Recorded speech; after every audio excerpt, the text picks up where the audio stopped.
Hey guys, it's Kelly Jacoby and Steve Poyer from Log Pond Realty, and we are here with a special edition of Pond Points. We've got Luke Stevenson from Fidelity that's going to be our expert on the spot. How are you doing, Luke? Great. I hope y'all are doing well. Thank you. Thank you so much for taking the time out. So with everything changing in the world, a big thing that's changing is just the process for when we first meet with the buyer, getting them pre-qualified, finding the home for them. So we kind of wanted to ask you what you recommend to set our buyers up in the best position to get them started. Sure, absolutely. It's a great question to ask right now in these times.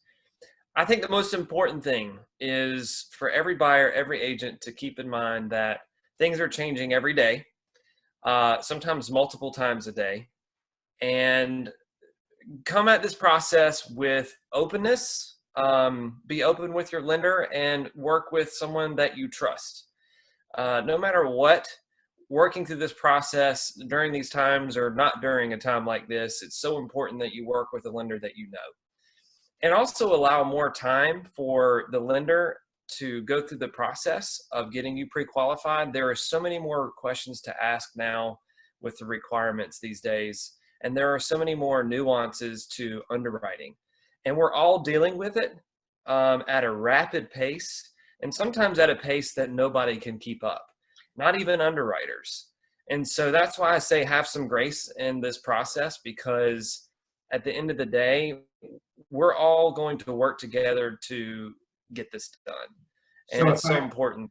so if I find a house at 2 o'clock and we know there's going to be a multiple offer situation, probably should not expect a pre-qualification letter at 2:15.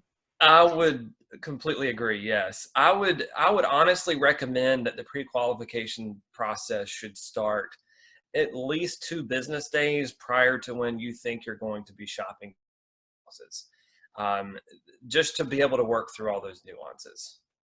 Now, anything specific, and so there's been a lot of talk about people that may have started the process that had a great job, maybe furloughed, maybe kind of on the fence with hours cut. What are you recommending there? So at the end of the day, if you have a pre-qualification right now that's more than 45 days old at this point, you probably want to reach out to your lender and have them relook at it if they haven't reached out to you already. The reality of the situation right now is it's still the same.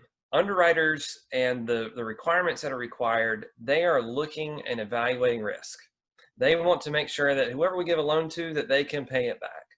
That is the fiduciary responsibility of a bank, to make sure that we're not giving loans to people that can't afford them. And so if you're in a situation where you're not working at the moment, then it's best to wait until you're back on your feet for probably another 2 weeks to 30 days. For self-employed borrowers, it's a little bit different. And at that point, there's a lot more to look at, because self-employed borrowers make their own choices about whether to open or close their doors.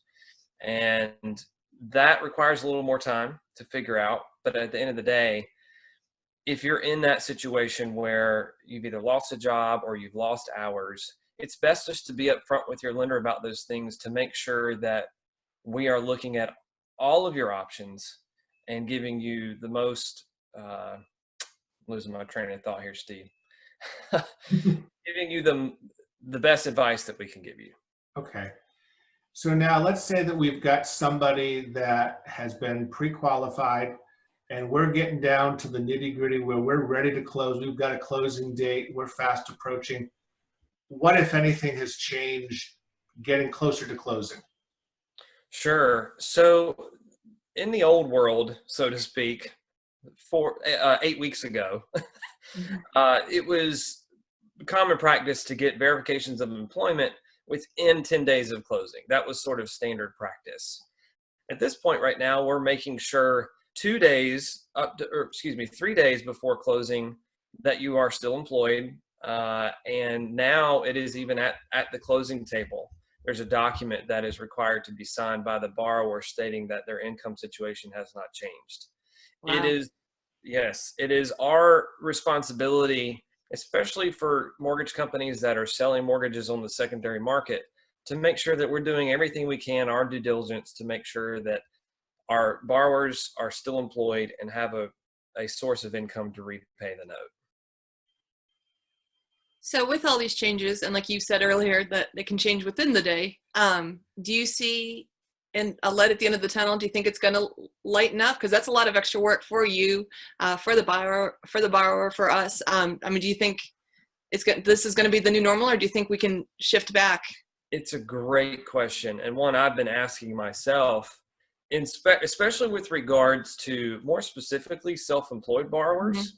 Because at the end of the day, if you're working for a company, you're salaried, you're hourly, and you get back on your feet and things continue as normal, it's a lot easier to underwrite and qualify someone in that situation.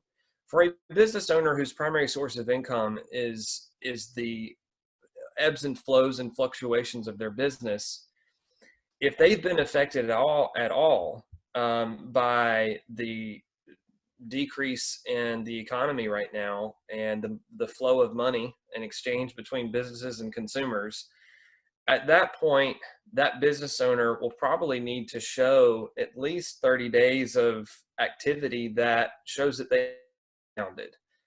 That's just a guess. That's what I've read, and that's no one really knows exactly. But for business owners themselves, it's important that you do what you can to just make sure that you've got numbers where they need to be. And I know that that's sometimes easier said than done. But just know that I don't know the answer to that question fully, but I can pretty much know that it's important to maybe even reach out to a loan officer to see how they are affected by this, and see how it affects their ability to get a mortgage now. Because how it looks now might be a trend for the next 4 to 6 months. It just depends. But at the end of the day, it's very important that self-employed borrowers are taking the time now to plan ahead for what's happening. So additional income statements, additional balance sheets, really kind of So kind of financial reporting. In our world, it's not required that we get year-to-date financials. The guidelines for conventional non-jumbo lending don't require it until about 4 weeks ago. That became a requirement. And as of right now that we're really kind of about 30 to 45 days into COVID-19, we are now requiring year-to-date financials through April 30th to really see if there was any effect on the business and see what those trends look like compared to the prior year. Now, if you've owned the business for more than 5 years, we really only need to evaluate the most recent year tax return, so 2019. So if you have those done, we are just making sure that the trend for this year is going to match or be very close to 2019. I do have situations where that's not the case, and that's unfortunate for sure. But that's just the world we're living in right now. And so having those financial statements readily available, if you use QuickBooks, those are easy to do. If you don't, you might have to ask your CPA to provide a year-to-date profit and loss and balance sheet. But those are being looked at, and you want to make sure that they're done right.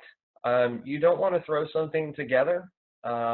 Make sure that they're done right. Make sure that they have the information that you want to show, and that, well, not want to show, but that they have all the proper information that need to be on those statements. So no wet cocktail napkins. Correct. Yes. Yeah, absolutely. That's the most important thing, is making sure that they're done right and provided to the lender as quickly as possible. At this point, I've always been thorough with my pre-qualification process personally, just because I know that there's so much on the line for borrowers. But especially for self-employed borrowers, I'm asking for this up front whenever I go through the pre-qualification process, which is new. It's not something I'm used to doing. And it's not something that people or customers are used to having being asked for. And so, you know, it's a shock to all of us. But at Right Value Mortgage, we definitely have all kinds of resources. Our whole team is here local, so I can send a profit and loss statement and a balance sheet to someone here locally who can review it with me on our underwriting team, you know, and typically they respond within 24 hours. So it's super helpful to be able to have the team that we have at our disposal to be able to get those answers quickly.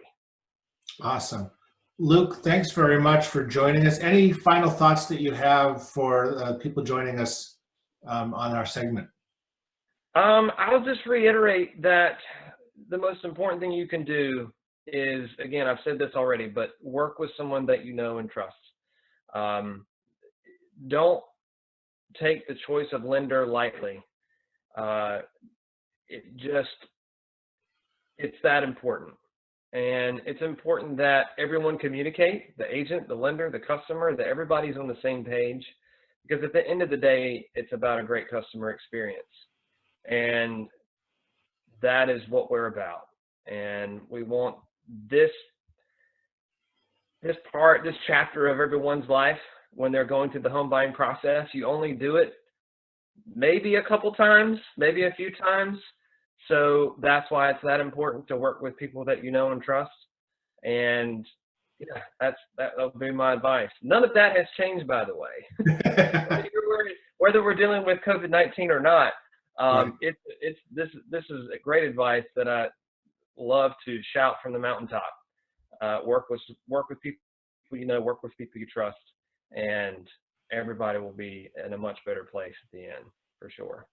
We do always recommend that as well. And it's great to have, you know, just a face that you get to know and have that relationship with over time. But especially right now with, the COVID situation, there's so much changing regionally. So how we are here in the Triangle market versus New York City versus Washington State, there's so many different changes going on. So to have somebody right here with boots on the ground in our area that understands that our market is rocking and rolling and keeping busy, that's much more helpful than calling a 1-800 number to talk to somebody who knows where to try to get a handle on what's going on in your area. For sure. Awesome. Thanks very much for joining us, Luke. And next week we will be back with another edition of Pawn Points. And we love questions, we love comments, and check with us on our social media channels. Bye. Thank you. Bye, guys. Thank you very much.